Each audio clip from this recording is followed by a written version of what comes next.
Short hair ఉన్న వాళ్ళకి పూల జడ థ్రెడ్ పెట్టి ఎలా వేయాలి, అలాగే డోనాట్ అంతా కూడా ఎలా పెట్టుకోవాలి, front water fall hair style, short hair ఉన్న వాళ్ళకి కూడా ఎలా స్టైలింగ్ చేయాలి, చిన్నపిల్లలకే కాదు పెద్దవాళ్ళకి కూడా ఇంత షార్ట్ ఉన్న వాళ్ళకి ఇలా జడ అనేది వేయొచ్చు అనమాట.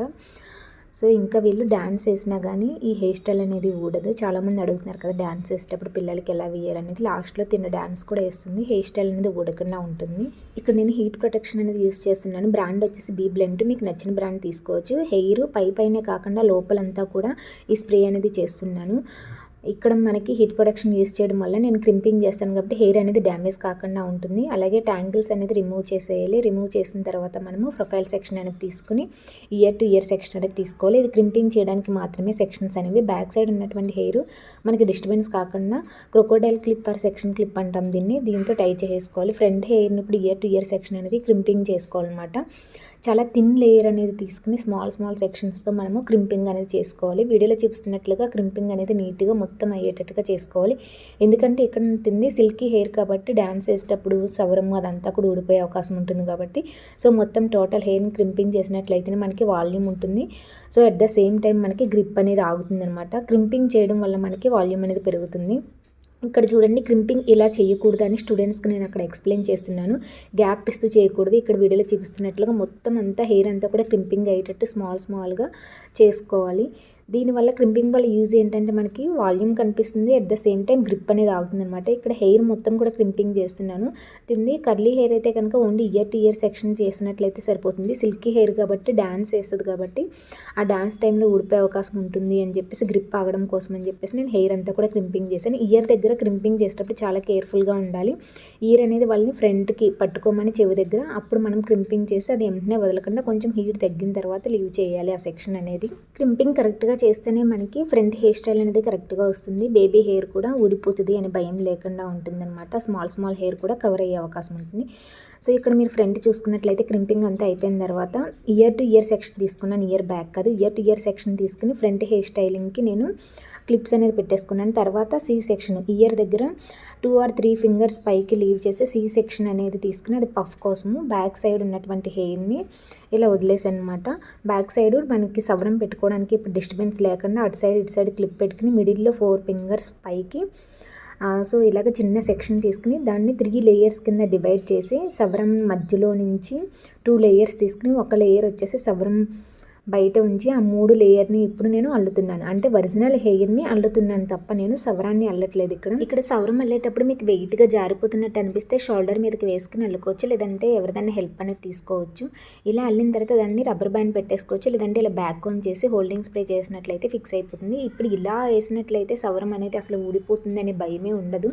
మనం తీసే వరకు కూడా రిమూవ్ అవ్వదు. సో మన ఫ్రంట్ హెయిర్ స్టైల్ వేసేసరికి ఇది వెయిట్ అనుకుంటే కనుక షోల్డర్ మీదకి పెట్టుకోవచ్చు ఇలాగా. సో ఇది డిస్టర్బెన్స్ చేయకుండా క్లిప్ పెట్టేసుకుని చూడండి, ఫ్రంట్ హెయిర్ స్టైలింగ్కి నేను క్లిప్స్ అలాగే ఉంచేసాను. Ear to ear section only back side C section తీసింది మాత్రమే ఇప్పుడు చూపిస్తున్నాను. ఆ సి సెక్షన్ తీసింది దాంట్లో నుంచి థిన్ లేయర్ అనేది తీసుకుని దాంట్లో హెయిర్ పైకి పట్టుకుని ఇలా మిడిల్ నుంచి బ్యాక్ కోమ్ అంటాం దీన్ని, బ్యాక్ కోమ్ అనేది చేసుకోవాలి. అది స్కాల్ఫ్ దాకా చేసుకోవాలన్నమాట. మనం మధ్యలో వదిలేస్తే పఫ్ అనేది కరెక్ట్గా రాదు. బ్యాక్ కోమ్ స్కాల్ఫ్ దాకా చేసుకుని అప్పుడు మనం హోల్డింగ్ స్ప్రే అనేది చేసుకుని బ్యాక్ వేసినట్లయితే నీట్గా ఉంటుంది. ఇక్కడ మళ్ళీ కూడా అలా చిన్న సెక్షన్ తీసుకుని ఇది ఓఎస్ఎస్ డస్టింగ్ పౌడరు, దాన్ని వేసుకుంటే బ్యాక్ కోమ్ అనేది నీట్గా వస్తుంది అనమాట. మనకి పౌడర్ అనేది స్కాల్ఫ్ దగ్గరలో వేసి ఇక్కడ నేను వీడియోలో చూపిస్తున్నట్లుగా హెయిర్ మిడిల్ నుంచి బ్యాక్ కోమ్ స్కాల్ఫ్ దాకా చేసుకుని ఆ బ్యాక్ కోమ్ అనేది రిటర్న్ రాకుండా హోల్డింగ్ స్ప్రే చేసుకుని టెయిల్ కోమ్ రిటర్న్లో మనం ఇలా పెట్టి వేసినట్లయితే అది హైట్ అనేది వస్తుంది అనమాట. ఈ విధంగా మొత్తం సి సెక్షన్ తీసుకున్నాను కదా, అదంతా కూడా స్మాల్ లేయర్ తీసుకోవడము, ఓఎస్ఎస్ పౌడర్ వేయడము, బ్యాక్ కోమ్ చేయడము, హోల్డింగ్ స్ప్రే చేయడము, టెయిల్ కోమ్ పెట్టి మనము ఆ హెయిర్ అనేది లీవ్ చేయడము, ఇలా కంటిన్యూ స్మాల్ సెక్షన్ తీసుకుంటూ పఫ్ పెట్టినట్లయితే మనకి నీట్గా వస్తుంది. లాస్ట్ సెక్షన్ అనేది పైన వేసేసి ఇలా నీట్గా కోమ్ అనేది లోపలికి పెట్టకుండా పైన మాత్రమే ఇలా పెట్టుకుంటూ చేయాలన్నమాట. ఇక్కడ మనము షైన్ స్ప్రే అనేది యూస్ చేయొచ్చు. నార్మల్గా ఫ్రీజీ ఉన్న హెయిర్ అయితే కనుక ఫ్రంట్ ఉన్నటువంటి బేబీ హెయిర్ అంతా కూడా నీట్గా రావడానికి ఇక్కడ నేను తింది ఫ్రీజీ ఏం లేదు కాబట్టి నార్మల్గా హోల్డింగ్ స్ప్రే అనేది పెట్టేసి తర్వాత కోమ్ చేసి ఆ బేబీ హెయిర్ అంతా కవర్ చేస్తూ పిన్స్ అనేది పెడుతున్నాను. ఇక్కడ మనకి ఇలా పట్టుకున్నప్పుడు ఏమన్నా హైట్ అప్ అండ్ డౌన్ ఉంటే కనుక టెయిల్ కోమ్తో మనం చేతితో పుష్ చేయకూడదు. టెయిల్ కోమ్తో రివర్స్లో మనము ఆ టైల్లో ఉన్నదంతా పైకి అనేది పెట్టుకోవచ్చు. ఇక్కడ బేబీ హెయిర్ ఏదైనా ఉంటేగా వ్యాక్స్ అనేది ఉంటుంది, హెయిర్ వ్యాక్స్ అనేది పెట్టి కోమ్ చేసుకోవాలి. ఇక్కడ పిన్స్ అనేవి నోట్లో పెట్టుకోకూడదు, చేతితోటి తీసుకుంటూ ఇలాగ ఇంటూ షేప్లో మనం పిన్స్ అనేవి పెట్టుకోవాలి. టూ పిన్స్ పెట్టుకున్నట్లయితే అది గ్రిప్ అనేది ఆగుతుంది. తర్వాత కొంచెం హోల్డింగ్ స్ప్రే అనేది చేసేయాలి. చేసినట్లయితే మనకి ఆ పిన్స్ అనేవి జారిపోతాయి అనే భయం ఉండదు. ఇంకా ఇక్కడ ఫ్రంట్ ఉన్నటువంటి హెయిర్ లెంత్ ఉన్నట్లయితే దాంతో డోనాట్ పెట్టుకుంటే సరిపోతుంది. షార్ట్ ఉంది కాబట్టి నేను అది అలాగే ఉంచేస్తున్నాను. బ్యాక్ సైడ్ ఉన్నటువంటి హెయిర్ ఇప్పుడు డోనాట్ పెట్టుకోవాలంటే సాటిన్ డోనాట్ అనేది ఉంటుంది. అది ఉంటే కనుక బ్యాక్ సైడ్ ఉన్నటువంటి హెయిర్ అంతా కూడా మనం నార్మల్గా అల్లేసి సాటిన్ డోనాట్ పెట్టుకోవచ్చు. అది లేకపోతే నార్మల్గా ఎలా పెట్టుకోవాలని చూపిస్తున్నాను. 2 సెక్షన్స్ అనేవి చిన్నగా డివైడ్ చేసి మనకి జడ అల్లేటప్పుడు బ్యాక్ సైడ్ డిస్టర్బెన్స్ కాకుండా పెట్టుకోవడం అంతే. అది ఇక్కడ బ్యాక్ సైడ్ ఉన్నటువంటి ఒరిజినల్ హెయిర్ని 3 లేయర్స్ కింద తీసి దాంట్లో సవరం ఉన్నటువంటి 3 లేయర్స్ కూడా యాడ్ చేసుకుని, సో ఇక్కడ థ్రెడ్ అనేది మనం సవరానికి 2 ఈక్వల్గా పెట్టుకుని 3 వేసేసుకుంటే సరిపోతుంది. నేను నార్మల్గా చేతిలో పెట్టేసుకున్నాను ఎందుకంటే నాకు అలవాటు కాబట్టి. ఇది మనం అల్లుతున్నప్పుడు ఏం కన్ఫ్యూజ్ కావద్దు, స్లోగా కూడా చూపిస్తాను నేను. నార్మల్గా జడ అలా అల్లుతామో అలాగే అల్లుకుంటూ 2 థ్రెడ్స్ కూడా అంటే రైట్ సైడ్లో ఉన్నటువంటి పాయ మనము హెయిర్ స్టాండ్ లెఫ్ట్ సైడ్లోకి వేసినప్పుడు రైట్ సైడ్లో ఉన్నటువంటి థ్రెడ్ లెఫ్ట్ సైడ్లోకి వేసి మళ్ళీ అదే థ్రెడ్ని సేమ్ ప్లేస్లోకి తీసుకొచ్చేయాలి అంతే. ఇక్కడ వెరైటీగా ఏమి ఉండదు. థ్రెడ్ అనేది లెఫ్ట్ సైడ్ రైట్ సైడ్ ఉంచుకోవాలి. రైట్ సైడ్లో ఉన్నటువంటి హెయిర్ స్టాండ్ లెఫ్ట్ సైడ్లో వేసినప్పుడు ఆ స్టాండ్ వచ్చేసి మళ్ళీ సేమ్ ప్లేస్లోకి వెళ్ళిపోవాలంతే. అలా వెళ్ళినట్లయితే ఈ థ్రెడ్ హెయిర్ స్టైల్ అనేది కరెక్ట్గా లెఫ్ట్ సైడ్లో ఉన్నటువంటి హెయిర్ స్టాండ్ రైట్ సైడ్లోకి వేసుకుని నార్మల్ జడ ఎలా అల్లుతామో జడ పాయలు మాత్రం అలాగే ఉంటాయి. థ్రెడ్ మాత్రము ఎటువైపు నుంచి తీస్తున్నామో ఆ ప్లేస్లో యాజ్ ఇట్ ఈస్ పెట్టేసేయాలి. తీయడము పెట్టేయడము అంతే ఓన్లీ థ్రెడ్ అనేది. కానీ జడ మాత్రం మనము 3 పాయలు మన లెఫ్ట్ హ్యాండ్లో ఉన్నటువంటి హెయిర్ స్టాండ్ రైట్ హ్యాండ్లోకి తీసుకున్నప్పుడు హెయిర్ స్టాండ్ అలాగే ఉంటుంది. కానీ థ్రెడ్ మాత్రం తీసుకుని మళ్ళీ సేమ్ ప్లేస్లోకి లెఫ్టే ఉంచాలి, రైట్దే ఉంచాలి. అలా ఉంచినట్లయితే కరెక్ట్గా వస్తుంది. ఇక్కడ హెయిర్ లెంత్ అనేది చూసుకుని కింద వరకు వెళ్ళిన తర్వాత మనకి జడగంటలు లెంత్ అనేది చూసుకోవాలి. ఇక్కడ మనకి థ్రెడ్ అనేది కొంచెం తగ్గింది, ఇంకా నేను ఉంచేస్తున్నాను. జడగంటలు లెంత్ అనేది చూసుకుని ఆ 3 పాయలకి ఈక్వల్గా మనకి జడగంటలు కూడా 3 లేయర్స్ అని ఉంటాయి. నార్మల్గా మనకి సవరం ఎలా అల్లుతామో అలా ఈక్వల్గా అల్లేయడమే. అల్లేసిన తర్వాత కింద మనము రబ్బర్ బ్యాండ్ పెట్టకుండా కొంచెం వీళ్ళు డాన్స్ చేస్తారు కాబట్టి ఊడిపోతుంది అనే భయం ఉంటుంది కాబట్టి బ్లాక్ కలర్ థ్రెడ్తో కట్టేసినట్లయితే అది ఊడిపోతుంది అనే భయమే ఉండదు. ఇంకా ఇప్పుడు బ్యాక్ సైడ్ ఉన్నటువంటి హెయిర్ అటు సైడ్ ఇటు సైడ్ది కూడా తీసుకుని మనము ఒక చిన్న సైజ్ పోనీ కింద వేసుకుంటున్నాము. ఇది చూడండి ఫ్రంట్ హెయిర్ స్టైల్ చేసేది మాత్రం అలాగే ఉంది, ఓన్లీ బ్యాక్ సైడ్ మాత్రమే నేను పోనీ వేస్తున్నాను. పోనీ అనేది టైట్గా వేసుకుని టైట్ చేసిన తర్వాత డోనట్ అనేది పెట్టుకోవాలన్నమాట.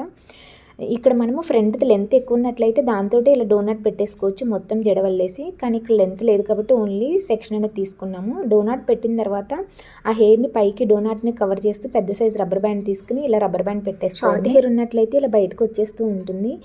షార్ట్ హెయిర్కి మనం పిన్స్ అనేది పెట్టుకోవచ్చు. చుట్టూ ఉన్నటువంటి రిమైనింగ్ హెయిర్ని కూడా రోల్ చేసి డోనాట్ రౌండ్లో థ్రెడ్ అనేది కట్టేసుకోవచ్చు. ఇలా షార్ట్ హెయిర్ వస్తుంది ఇంకా అనుకుంటే మన మార్కెట్లో మనకి ఇలాంటి నెట్స్ అనేవి దొరుకుతాయి. ఆ నెట్ పెట్టేసినట్లయితే ఇంకా హెయిర్ అనేది అస్సలు బయటకు రాదు, లుక్ అనేది చాలా నీట్గా ఉంటుంది అనమాట. ఇలా అయిపోయిన తర్వాత బ్యాక్ సైడ్ అంతా కంప్లీట్ అయిపోయింది. ఇప్పుడు ఫ్రంట్ ఉన్నటువంటి హెయిర్ని స్టైలింగ్ చేసుకోవాలి. చూడండి ఫ్రంట్ అనేది చాలా షార్ట్ ఉంది, ఇది బ్యాక్ సైడ్కి పెట్టినా కొంచెమే వస్తుంది కాబట్టి పైకి కనిపిస్తుంది కాబట్టి మనకి వాటిని మనం వేణిస్తో కవర్ చేసుకోవచ్చు. ఇప్పుడు ఫ్రంట్ ఇయర్ టు ఇయర్ సెక్షన్లో సైడ్ సెక్షన్ అనేది తీసుకుని మిడిల్ పార్టేషన్ తీయకుండా సైడ్ పార్టేషన్లో చిన్న సెక్షన్ అనేది తీసుకుని దాన్ని 2 లేయర్స్ కింద డివైడ్ చేసి వీడియోలో చూపిస్తున్నట్లుగా ఫ్రంట్ సెక్షన్ని ఆ 2 లేయర్స్ మధ్యలో పెట్టి జస్ట్ రొటేట్ చేస్తున్నాను. అల్లట్లేదు. ఇక్కడ 2 సెక్షన్లో నుంచి ఫ్రంట్ ఉన్నటువంటి హెయిర్ని దాని మిడిల్లోకి వేసి జస్ట్ రోల్ చేస్తున్నాను. దీన్ని వాటర్ ఫాల్ హెయిర్ స్టైల్ అని అంటాము. వీడియోలో మీరు కరెక్ట్గా చూడొచ్చు. నేను జస్ట్ 2 లేయర్స్ మధ్యలో నుంచి ఫ్రంట్ ఉన్నటువంటి హెయిర్ని తీసి ఆ 2 లేయర్స్ మధ్యలోంచి తీసి నేను బ్యాక్ సైడ్ పెట్టేస్తున్నాను. ఇక్కడ ఎవరిదైనా హెల్ప్ తీసుకోవచ్చు, లేదు అంటే మీరు సెక్షన్ క్లిప్ అనేది పెట్టుకోవచ్చు. ఇక్కడ నాకు పాప చాలా కదిలిపోతుందని ఇంకా నేను వేరే వాళ్ళ హెల్ప్ అయితే తీసుకున్నాను, బట్ చాలా షార్ట్ కూడా ఉంది.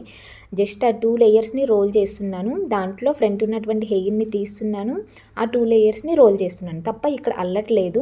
చాలా స్మాల్ సెక్షన్ ఉన్నా కానీ మనము ఈ హెయిర్ అనేది వేయచ్చు. వాటర్ ఫాల్ హెయిర్ స్టైల్ అనేది ఫ్రంట్ వచ్చేసి మనము ఎంత లూజ్ చేసుకున్నా మనకి వాల్యూమ్ అనేది కనిపిస్తుంది, లుక్ అనేది చాలా బాగుంటుంది. ఇలా మొత్తం ఆ 2 లేయర్స్ని రొటేట్ చేసుకోవాలి. రొటేట్ చేసుకుంటే మనకి ఇలా కనిపిస్తుంది అనమాట ఈ హెయిర్ స్టైల్ అనేది. ఇలా 2 లేయర్స్ కూడా రొటేట్ చేసుకున్న తర్వాత మనం పైకి వేసినటువంటి సెక్షన్స్ అనేవి మన ఇష్టం. స్టైలింగ్ అనేది మొత్తం కలిపేసుకుంటూ పిన్ అనేది పెట్టేసుకోవచ్చు, లేదంటే పఫ్ మీద లేయర్స్ కింద కూడా పెట్టుకోవచ్చు బ్యాక్ సైడ్కి.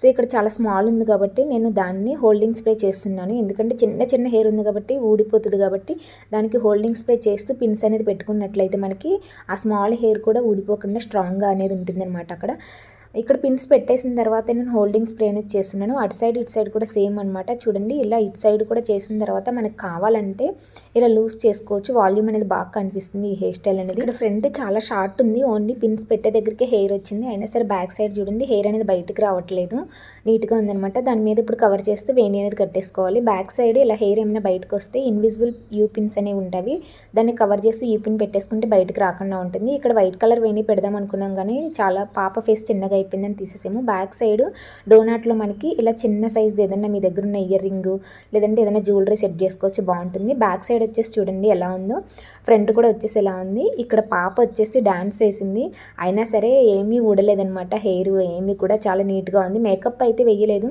చాలా సింపుల్గా ఓన్లీ లిప్స్టిక్ లైనర్ అనేది పెట్టాము. ఇక్కడ డ్యాన్స్ వేసినా సరే చాలామంది కామెంట్స్ చేస్తున్నారు పాప స్కూల్ డ్యాన్స్కి ఎలా వేయాలని చెప్పేసి. మీరు ఇలా థ్రెడ్ లేకుండా కూడా వేసుకోవచ్చు, థ్రెడ్ కన్ఫ్యూజ్గా ఉందనంటే, లేదంటే థ్రెడ్ పెట్టి కూడా వేసుకోవచ్చు అనమాట. దాని మీద రోజ్ పెటల్స్ అనేవి కట్టుకోవచ్చు. రోజ్ పెటల్స్తో ఇలా కూడా వేసుకోవచ్చు అనమాట. ఈ హెయిర్ స్టైల్ అనేది పిల్లలకి వేయచ్చు, పెద్దవాళ్ళకి కూడా బాగుంటుంది. పెళ్లి పూల జడ అని అంటారు దీన్ని. ఈ హెయిర్ స్టైల్ నేను ఎలాంటి హెయిర్ స్ప్రేస్, ఎలాంటి హెయిర్ టూల్స్ లేకుండా, ఎలాంటి మిషనరీస్ లేకుండా వేయడం జరిగింది. ఇంట్లోనే అందరూ వేసుకునే విధంగా క్లియర్గా స్టెప్ బై స్టెప్ ఎక్స్ప్లెయిన్ చేయడం జరిగింది. ఈ వీడియో వచ్చేసి ఎండ్ స్క్రీన్లో ఇస్తాను, చెక్ చేయండి. ఎవరైనా చూడకపోతే కనుక ఛానల్ని సబ్స్క్రైబ్ చేసుకుని లైక్ చేయడం మర్చిపోకండి. Thank you for watching.